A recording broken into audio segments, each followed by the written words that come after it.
Hi guys! Thanks for joining me again. This is going to be the second part of Maha's picks, and in this video I'll be talking about my gemstone for the month of June. So as we step into the sign of Cancer on June 21st, we're also having summer solstice on June 21st. I wanted to choose something that not only relates to the planetary ruler of Cancer, which is the moon, but also something that really reminds me of summer. And when it starts to get warmer outside, I love swimming in the ocean. It's one of my greatest passions. The ocean is, especially in the summertime. So I chose something that comes directly from ocean herself. And it is pearl. Timeless, elegant, beautiful pearl. So you're probably wondering, well, pearl is not really a gemstone. In fact, you're right.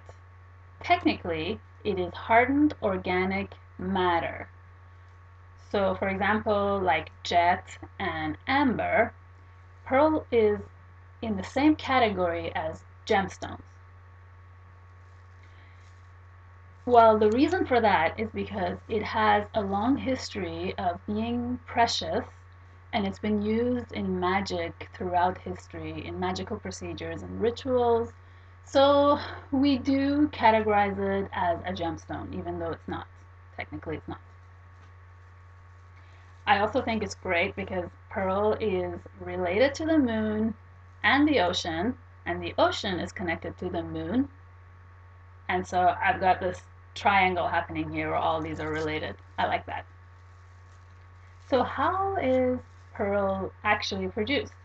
For those of us like me who didn't know, pearl is, well, I knew it comes from an oyster, but the way it's produced is that when the oyster, some oysters that produce pearls, when there is an outside substance or a material, like for example a grit, it somehow gets inside the shell of the oyster, and then the oyster automatically responds to that irritation. It responds to ease the irritation, and that process is how the pearl is produced. Um, in the ancient times, the ancient people actually didn't know how pearls were produced, so because of that, we have many beautiful legends surrounding the idea of how pearl came to be. My personal favorite is it comes from the Orient, and it tells how when at every full moon, heavenly dew drops from the moon down on the surface of the ocean, and then the oysters collect this dew, and the dew turns into pearl. Isn't that beautiful? I also like the Chinese version, which is a little different. It tells that dragons produce rain in the skies, and from the spit of the dragon, a pearl is pearls are dropped with the rain down onto the ocean, and then the oysters go and collect the pearls, and that's how it gets into the oysters. The Chinese regarded pearl as they used it as a talisman against fire due to that reason.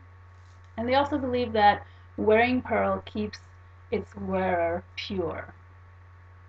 The word pearl comes from the Latin pilula, which means a ball. The Romans regarded pearl as being related to the goddess, being sacred to the goddess Isis.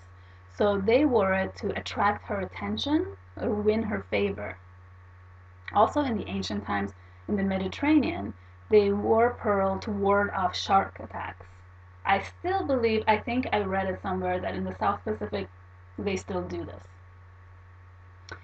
The Hindus would ground pearl and use it in love potions. They corresponded pearl also to the moon and to lovers.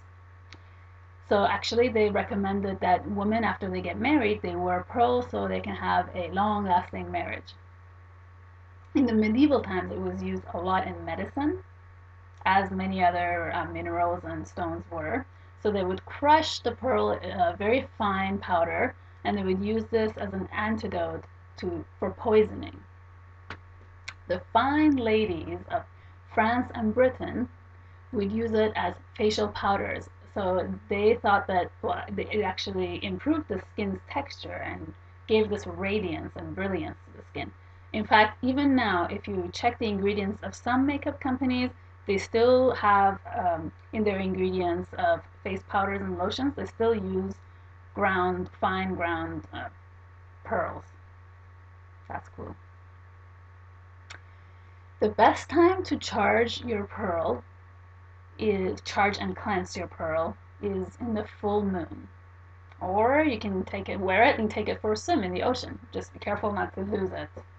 I lost something once in the ocean. A pair of earrings. Um, so the healing properties of pearl are, well, for me, I wear pearl because it connects me to the goddess. It gives me a feeling of calmness and serenity, and I love wearing it at night. It also connects me to the ocean. Pearl is healing for all the chakras in the body, healing and balancing, and it absorbs negativity.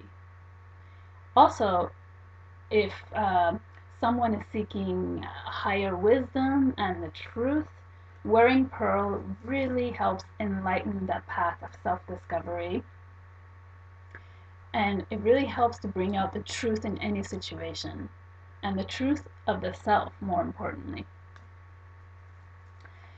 So I also think it's very good for intuitive abilities. It is a prophetic gemstone. As well, it is associated, before I forget, to the sign of Pisces as well as Cancer. The pearls I'm wearing right now were gifted to me, both of them, and this one I borrowed from my mom so I could show it off. It's very, very beautiful necklace. But all the pearl that's on the market right now, it's all harvested. You can no longer find natural pearls. I mean, they are almost non-existent. If you do find them somewhere, it's beyond expensive, beyond affordable. I don't know how I feel about buying harvested pearls. Um, I've never bought pearls before, but if I were to buy pearl, I would probably buy it secondhand. It's quite easy to find lots of pearls secondhand. So it's a personal choice whether you want to buy pearl and use it in magic or any other purposes for healing. If you want to buy brand new, I mean, because they're harvested. Some people are really against that. Um, but I love pearl. It's very soothing, and I'm just really happy to share this video with you and talk about one of my most favorite gems. Thanks so much for watching, and don't forget to watch part 3 of Maha's Picks, where I'll talk about my essential oil of the month. Thank you. Bye. See you in a bit.